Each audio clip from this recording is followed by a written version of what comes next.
or something like that? Did Dan give you guys like some food, or was there a happy hour earlier today that you guys all came out for? This is quite a turnout. I think I'll just love to answer your questions as a way of getting started. We've had a couple, obviously, a few weeks of practice now. Yeah. Just your assessment of where the team is right now. Still got a month. You know, what has been happening pretty consistently, and I'm really not sure why. I go to practice, and I'm generally not pleased. And then I go back and watch the tape, and I'm generally surprised that it was a little better than what I thought. I don't know what that means. I don't think we're playing as intensely. I think that there are times when we succumb to fatigue, that I'm always trying to challenge their mental toughness. And then I go back and look at it and said, God, I thought that wasn't quite as terrible as I thought it was. So trying to figure out, I'm not even sure what that means. I'm enjoying going to practice every day. That's a really good sign. I can tell you that I've been with teams where it wasn't always as much fun to go to practice. We haven't had a terrific amount of adversity. Obviously, we're still undefeated, so we don't know what we don't know what it feels like to lose. And we've remained fairly healthy, which I think is really important. Malcolm Canada tweaked his ankle for the second time in the last 2 or 3 weeks yesterday, so he'll probably miss a couple of days, which does hurt us because, right now we've got 10 guys out there on scholarship that are playing. And if you look, and Dan may even run some numbers on this, I probably averaged 9 guys double-digit minutes, and there have been years when I've had 10 guys in double-digit minutes, just the way we play. So that doesn't leave a whole lot of room for error, as far as the injuries are concerned. And then Todd Golden has done a terrific job with analytics. I'm probably looking at more film grading and statistical analytics stuff than I had before. I'm pretty old school, but I love to watch film, and I love to grade film. I just think it's really objective, and pretty consistently, Taj Shamsuddin has graded out as our best player. He is always in the right place at the right time defensively. He puts up productive offensive numbers because he's able to kind of create off the bounce a little bit. He's making shots. And I told the team that right now he's our best player as far as how he's performing and what we're doing analytically. Is that a good sign? You guys saw Taj last year. I think he was probably Auburn's third best player. And so if he's now our best player today, again, what does that mean? Is that not a good sign? Or has he gotten better? Is the system a really good fit for him? And it's not. We're just talking after a couple of weeks. So those are just a few things that jump out at me. Is that happening primarily with Taj off the ball, and how has he looked in practice? I think that's James. I think that's it. In talking to some of my coaches, he's just tickled pink about being off the ball. We still put him in ball screens. We still put him in situations where he's attacking and handling it, but he's not the primary ball handler. He's not the primary playmaker. He doesn't have to break pressure. Just go score and wreak havoc defensively. And so I do think the change, and that change was done for 2 reasons. And let's see if what's the right move. But it's a good point as to why it might be. It was done because Casey Ross Miller and Malcolm Canada are both really good with the ball and not as good without it. And so to figure out a way to play them, I had to put the ball in their hands, which meant I had to put somebody that did have the ball in their hands and take it from them, and it was just Taj. So it may work out, and I think it's working out where the guys are in the positions that they're supposed to be in. Has there been anything that you have done in the past that you may have not been able to do with this team, or have you even found tougher than what you've done previously? We can't throw the ball in the rim. We don't have many guys that can go get at the rim. We're not very long, and my Tennessee teams were always really long. And if you watch Kentucky, or if you watch the NBA, or you watch some of the better teams that play above the rim, that can be now a high percentage pass. that the way help comes over and rotates, if you can put guys above the rim, there aren't that many that can get there defensively, and it's a real high percentage play.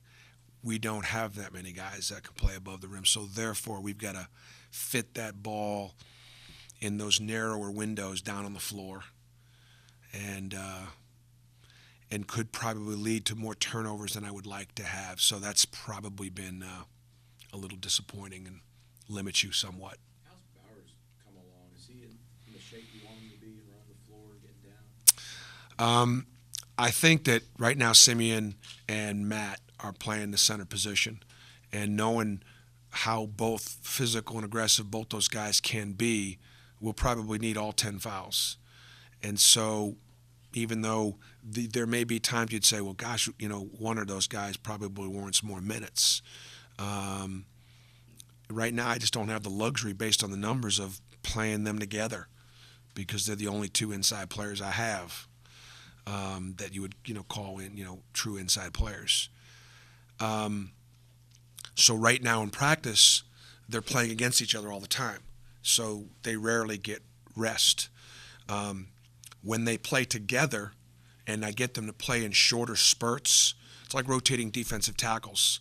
If you've got another guy in there that can go in the next series, then you rotate those guys. They're just fresh and they're furious, and then they're playing at a different tempo. So I'd like to see both of them go harder, go faster, go longer, be more explosive. And I don't think either one of them are in the kind of shape that I'd like them to be in. When you say that, though, to be in great shape in middle October can wear you out in February and March. They got to get there. They're not there, but I'm okay that they're not there yet. Rich, how have you told Simeon to train and prepare as far as just physically? Because are you telling him to prepare a certain way for maybe a 15-game stretch as opposed to a 30-game stretch? Is there a difference in how you're telling him to approach it, maybe the first 2 months as opposed to the whole season? Not really, as far as putting a number of games on it. Right now we haven't determined a starter between Simeon and Matt. And Simeon and I have talked about why we haven't determined that situation yet. Part of it is because Matt's probably a little ahead defensively, and Simeon's ahead offensively. Matt gets fouled a lot. They both get fouled a lot. And so the question comes up, what do I need to do to start? And so the answers oftentimes are filled with, be on time and on target every day. Like, I want emails from teachers telling me what a great job you're doing in the classroom. I want, I want perfect attendance at study hall and all those other things off the court. And then, all right, let's improve your defense and rebounding to go along with what you're doing offensively. So it's not just stuff on the court. And so he understands that's truly how I will evaluate him. And one thing that's been pretty good is they don't seem to worry right now about where they are and who's starting and how many minutes they're playing. Right now they're competing pretty well, but starting to inquire, okay, how could I maybe get a little bit more of a focus? What are your thoughts on the league as a whole, the SEC heading into this season? I think there's great energy in the league. And I think the momentum comes off of last season. We've got 4 teams in the SEC West ranked in the top 5 in the country. It's unprecedented. How many of those teams can we get into the national championship Final Four? And I hope it's 2 or 3 teams. Clearly, it's we have four teams. Am I right? Isn't that accurate? What we have, is that right? I mean, we have the 4 best teams in college football. They ought to play the playoff right now and call it a day, and let the SEC West determine who's the national champion. I don't even see it's close. You guys are smiling. I don't even think it's close. You think I'm going to piss somebody off because I'm saying that? We're talking about basketball. I'm talking about football. I'm talking about football. It's not even close. But okay, we did have 2 teams in basketball play in the Final Four last year, in basketball. And so when I talk about the energy and the momentum, there's great energy momentum that our league has, with Kentucky and Florida playing in that championship, and Kentucky being preseason number 1, and by a long shot. I mean, a long shot. They're in the SEC, in case anybody was wondering, okay? They're in my league.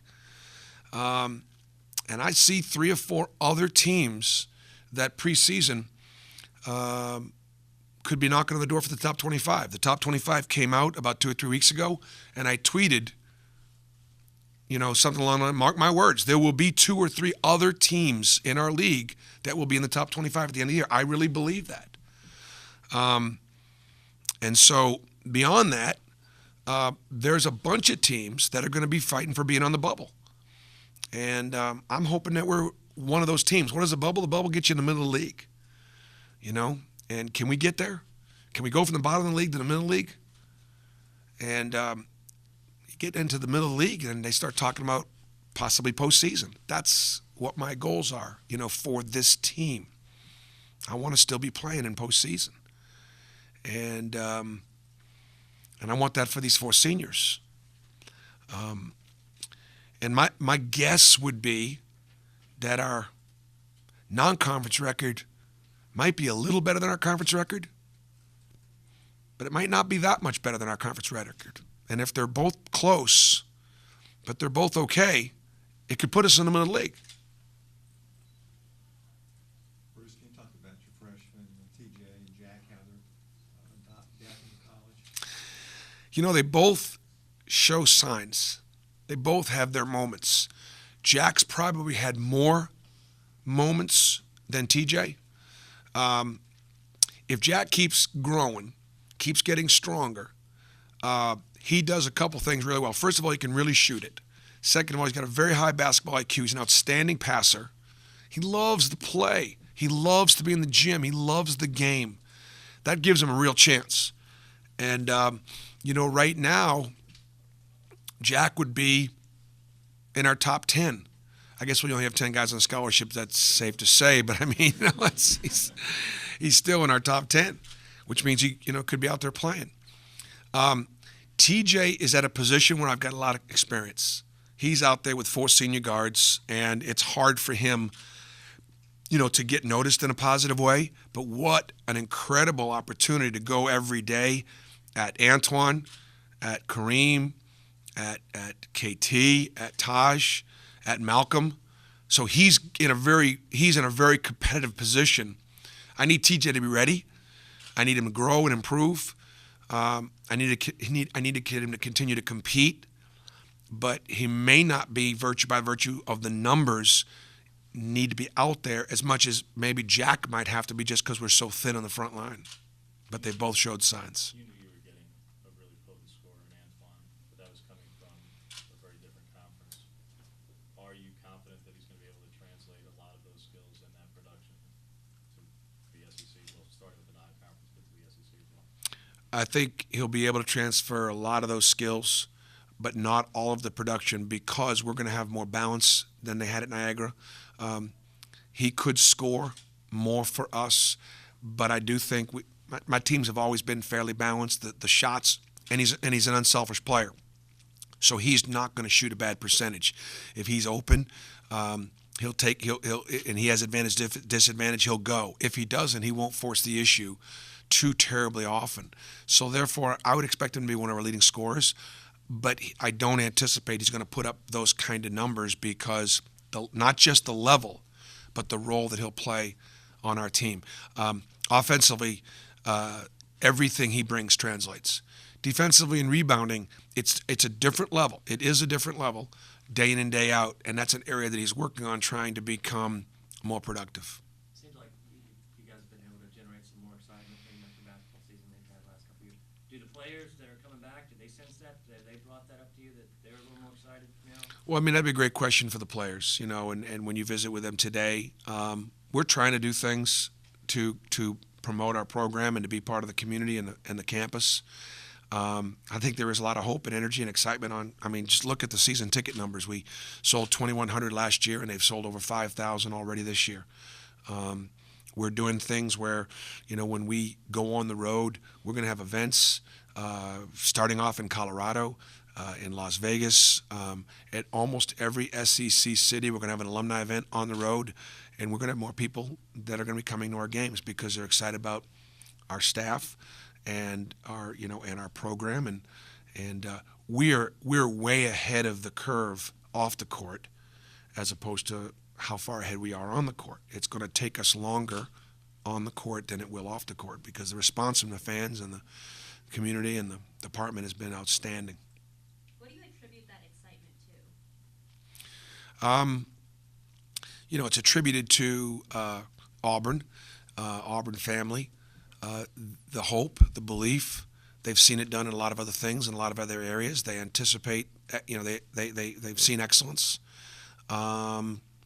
I think they believe this coaching staff has been successful in the past and should be successful here at Auburn, and so there's hope from that standpoint.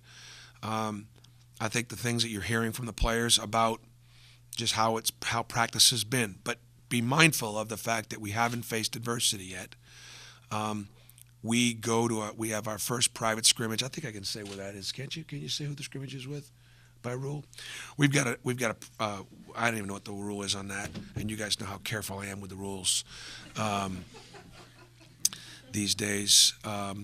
We're playing on the road in a scrimmage, and then one exhibition game, and so that is coming up not this weekend but next weekend.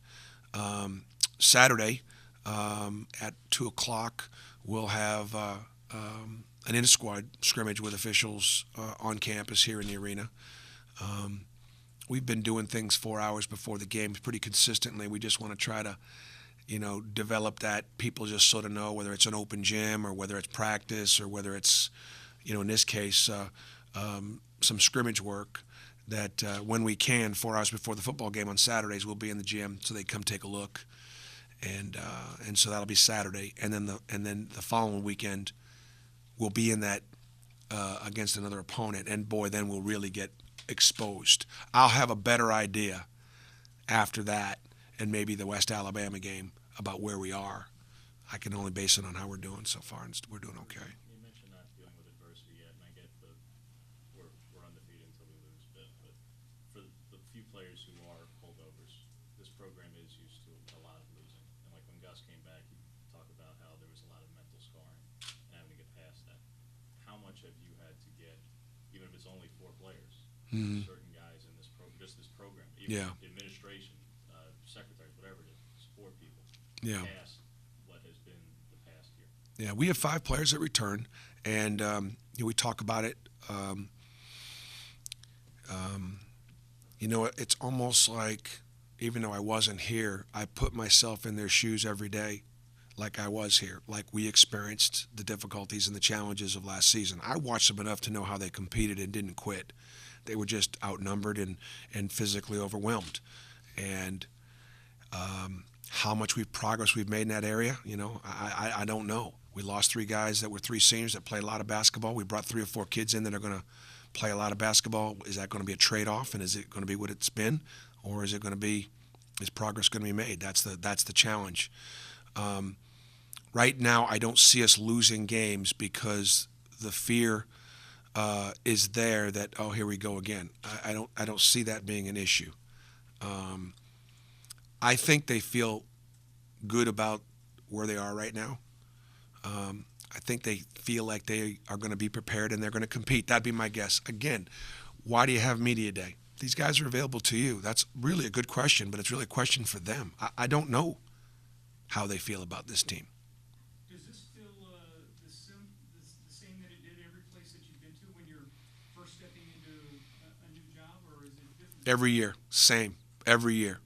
Go back next year, look at this press conference, and it'll be like, I can't tell the difference. Because I think that I don't know that coaches can tell you.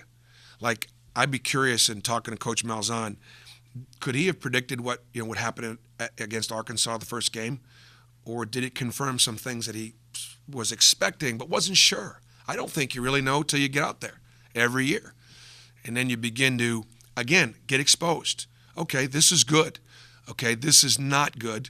Okay, this needs tightening up, and all you do every day is just try to focus on those things. So for me, ball screen defense, transition defense, rebounding, offensive execution, free throw checkouts, would be some things that I know need tightening up based on what I've been able to expose us to. Arkansas exposed some strengths and exposed some weaknesses, and then you work on those. So I really don't think you know until you go through it. How much fun has this been for you since you've been, not just the whole thing, coaching the players on the court, promoting a program, selling a program, just doing all the things you did your whole career? Well, I mean, it's a lot of fun, but I love going to work and I love leading by working by example, and I want to make sure my players are confident in me because they know they're prepared based on how hard we work and what we do. But I'm only going to be having fun when we win. I'm not going to be having any fun if we don't win. So right now we haven't won anything yet. I keep saying, the undefeated thing, I'm not having any fun. We haven't won yet. We start winning, we'll have a lot of fun. Bruce, I wanted to ask you, I think 07, 08 Tennessee teams were a little bit smaller with Chris and some of those guys. How much you using those experiences? I think you had Wayne, but he was young. Yeah. Not a whole lot of size. That experience to maybe help you this year with this group. Those guards were small and quick. Our guards aren't long, but they're not small. I mean, KT, Malcolm, Antoine are not small men. They're good-sized men. They're strong. So they're different. The guys I had at Tennessee were small and quick. And so that's okay, but we just got to figure out if we're strong, if we're fast, and if we're tough, then that's got to be how we put them in position to be successful. So, like, for example, if we press small and quick, you might turn people over more. But if you're fast and not as quick, you may not turn them over as much, but you still can create the tempo. And I want to create the tempo. And can we do that without getting killed in transition? And that's going to be something that we're just going to have to, figure out. That'd be my guess, is that we won't wreak as much havoc because we're not quick enough. What have you seen from Jordan Granger, trying to build his confidence and get him to that next level? Again, the confidence is about preparation. Jordan's really worked hard and prepared. He's been one of our really good leaders. Jordan's good in the locker room. He gets along with everybody. He's got, our players respect him, and he's got a chance to start for us at the power forward position. Now, Jordan is never going to be confused with a power forward. He's a small forward, classic, but there's not enough bodies on the front line to play him where he belongs. So, but I'm glad he's out there. He gets to the right spots defensively. He's a good passer, and he can make some shots. So, and he'll play. I think he'll play hard. He'll play with energy. Bruce, because he's a returning guy and he's a senior leading returning scorer, a lot's going to be expected of KT and thought of from the outside. Do you look at him at this point as the leader of this team? He is one of the leaders for sure, because he's such an outstanding young man, such a hard worker, and he's got the respect of everybody on and off the court. And that puts him in a great place to lead. But I almost want to approach it from the standpoint of, let's do this for him. Let's do it for Malcolm. Let's do it for KC. Let's do it for Anton. But let's do it for KT. We all like him. We all respect him. He's been a great teammate. KT may not say some things as a leader that I would like to have him to step up and say. I'll say it for him. But when we don't sprint, we don't check out, we quit mentally, we break down, you're letting KT down, and nobody wants to let him down. So I think he's in position to lead just based on how he lives, how he trains, how much he cares, how loyal he is. And I think he just keeps doing that, and we will bring the rest of them along. We got time for one more. How's that a way to do it? His health? When you come back from injury, there's the physical challenge of coming back. Matt played on a virtual broken leg last year. He had a stress fracture that was nearly through the bone. I can't even imagine how much pain he played with, and he played with a lot of pain. and then we shut him down, and he got surgery. So there's a rod in that leg. He still feels some pain, but it's not broke anymore. So how much confidence does he have to really push off on that thing? And so there's the mental aspect of it. There's the physical aspect of it. He's working through it. But without Matt's speed, athleticism, and explosiveness, he is not an effective player. With those things, he's an effective player. So he either works his way through those issues and is a monster out there, or he just makes the all-airport team, and he looks really good in warm-ups, and he's not effective. Thanks, John. Players will be on the court. Go ahead, Heath.